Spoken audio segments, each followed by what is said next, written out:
Okay, so imagine this.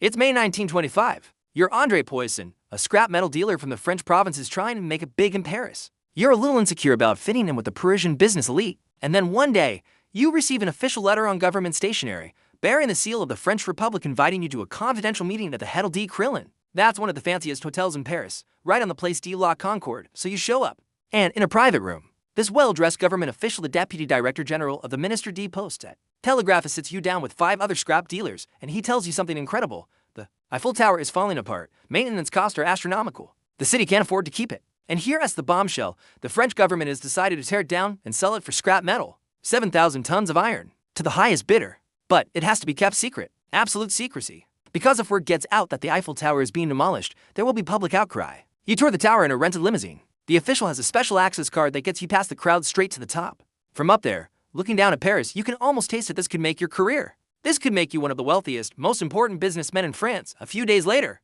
you meet the official again, this time privately, and he confesses something. He's a government worker. He doesn't make much money, and, well, you understand how these things work, don't you? A little something extra to ensure your bid wins. You pay him 70,000 francs, that's over $150,000 in today's money, plus a bribe. Because you trust him. He's a government official. He has the paperwork. He showed you the tower, and then he disappears. Because he's not a government official. There is no sale. The Eiffel Tower isn't being torn down. You've just been conned by Victor Lustig, the greatest con artist of the 20th century. And here's the truly insane part. You're too embarrassed to report it to the police. So 1 month later, Lustig comes back to Paris and sells the Eiffel Tower again. Let me explain how this actually happened. So, who was Victor Lustig? That's a harder question to answer than you'd think. Because Victor Lustig might not even be his real name. He was supposedly born in 1890 in Hostin, a small town in Bohemia, part of the Austro-Hungarian Empire, now in the Czech Republic. But when a historian from his hometown tried to find records of his birth, schooling, or childhood in 2015, he found nothing. Not a single document. No birth certificate. No school enrollment. Nothing. It is possible that Victor Lustig was so good at creating false identities that even his origin story was a con. What we do know is that by his late teens, this guy was already a master. He spoke 5 languages fluently: Czech, German, English, French, and Italian. He was cultured, sophisticated, and had this hypnotic charm that made people trust him instantly. He also had a distinctive scar on the left side of his face, supposedly from a knife fight over a woman when he was studying in Paris. That scar should have made him easy to identify. But somehow, Lustig used it to his advantage. It made him look dangerous, worldly. Interesting. By the time he was 20, he'd moved to Paris and started working cruise ships crossing the Atlantic. This was the golden age of ocean liners, wealthy passengers traveling between Europe and America in luxury, and Lustig was hunting. He would dress impeccably, 3-piece suits, pocket watch, silk cravat, perfect manners. He'd pick out wealthy businessmen or old ladies with money, strike up conversations, become their friend during the voyage, and then he'd con them. Sometimes he'd pose as a Broadway producer, looking for investors in non-existent musicals. Sometimes he'd play rigged card games, and by all accounts, Lustig could manipulate a deck of cards better than almost anyone alive. One victim said he could make a deck of cards do anything but talk. By 1925, Lustig had been arrested more than 40 times across Europe and North America. But he always got away. He had 47 aliases, dozens of fake passports. He could slip into and out of identities like changing clothes. And he'd written his own set of rules for being a successful con artist. These rules are legendary in the world of fraud. Be a patient listener, it's this, not fast talking. That gets a con man his coups. Never look bored. Wait for the other person to reveal political opinions, then agree with them. Let the other person reveal religious views, then have the same ones. Hint at sex talk, but don't follow it up unless the other person shows strong interest. Never discuss illness unless some special concern is shown. Never pry into personal circumstances, they'll tell you all eventually. Never boast. Just let your importance be quietly obvious. Never be untidy. Never get drunk. These aren't just con artist tips, these are principles of social manipulation, and Lustig followed them religiously. Before we get to the Eiffel Tower, I need to tell you about Lustig's most famous scam, the Romanian money box. This is brilliant in its simplicity. Lustig would meet wealthy businessmen, often on cruise ships or in hotels. He'd befriend them, gain their trust, and eventually, in a moment of great secrecy, he'd confide in them. He had a machine, a special device. It could duplicate currency. You put in a $100 bill and a piece of blank paper. And 6 hours later, after the chemical process was complete, you get to perfect $100 bills. Now, obviously, this sounds insane, but Lustig would demonstrate it, right there, in private. He'd take your $100 bill, insert it along with a blank piece of paper into this mahogany box about the size of a steamer trunk. The box had gears and levers and looked incredibly sophisticated. 6 hours later, the machine would produce the bills. And here's the genius part, Lustig would insist you take both bills to a bank to verify they're genuine, and they are. Because Lustig had loaded the machine in advance with a real $100 bill, the machine didn't do anything except delay for 6 hours while you got more and more excited. Once you're convinced the machine works, Lustig would reluctantly agree to sell it to you. $20,000, sometimes $30,000. You take the machine home. You put in another bill. 6 hours later, you get another copy. 12 hours after that, because the machine needs to rest, you try again, and it produces blank paper. Because the machine never worked, Lustig just preloaded it with 2 real bills.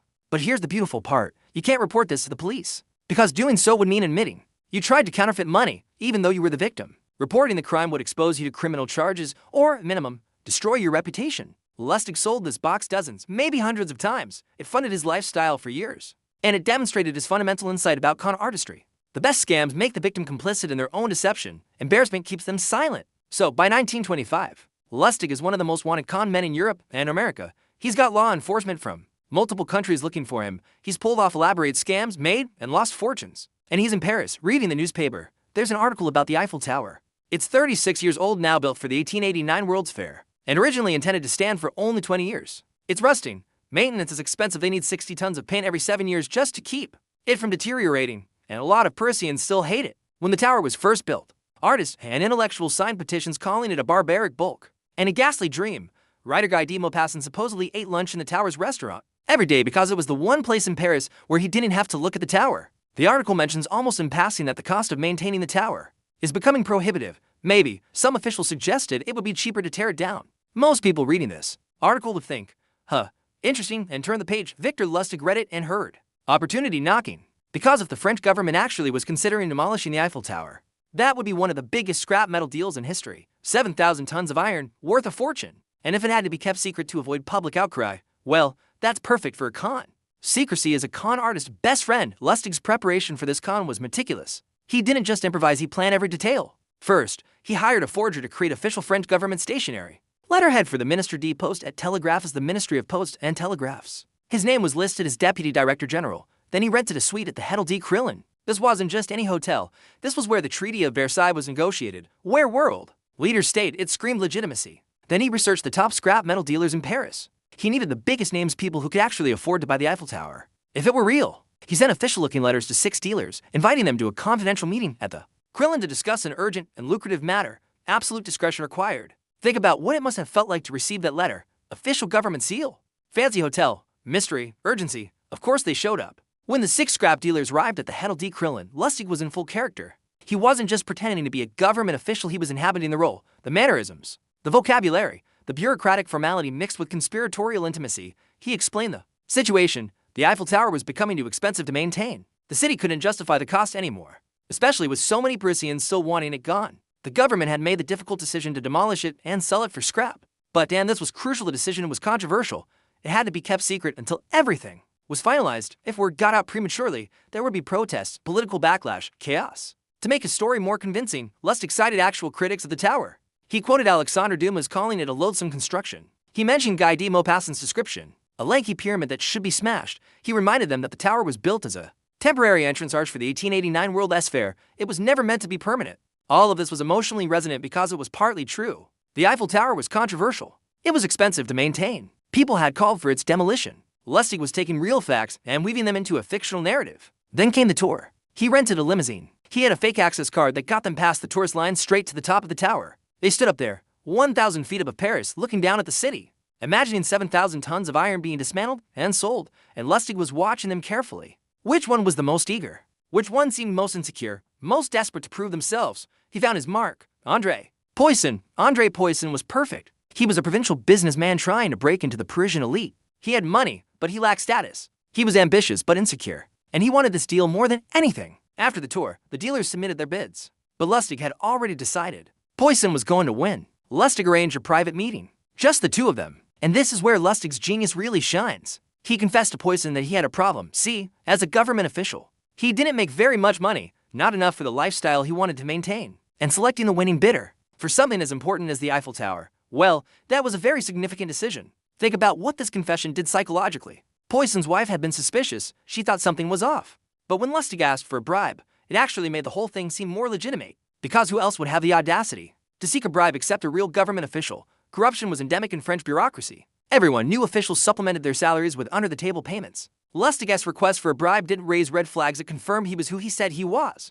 Poisson paid 70,000 francs plus a substantial bribe, roughly equivalent to over $150,000 today. Lustig took the money, shook his hand, promised the paperwork would be finalized soon, and left for Vienna within hours. And then he waited. He checked French newspapers every day, waiting for news of the scandal, for Poisson to report it, for his face to be plastered across wanted posters. Nothing, not a word. Poisson was too embarrassed. Think about it from his perspective. He just paid a fortune for a fake deal to buy the Eiffel Tower. If he reported it, he'd be the laughingstock of Paris. His business reputation would be destroyed.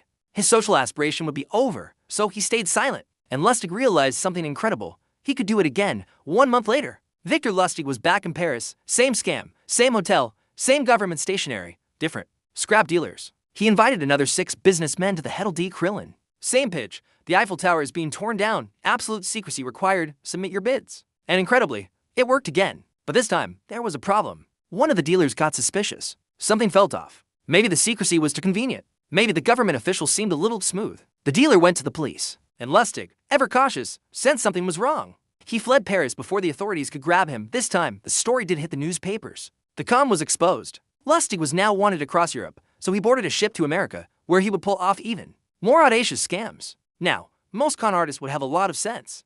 They'd know who not to mess with. Victor Lustig was not most con artists. In the early 1930s, Lustig traveled to Chicago, and he decided to con Al Capone. Think about how insane this is. Al Capone Scarface, one of the most violent, powerful mobsters in America. A man who had people murdered for looking at him wrong. And Lustig walks up and decides to scam him.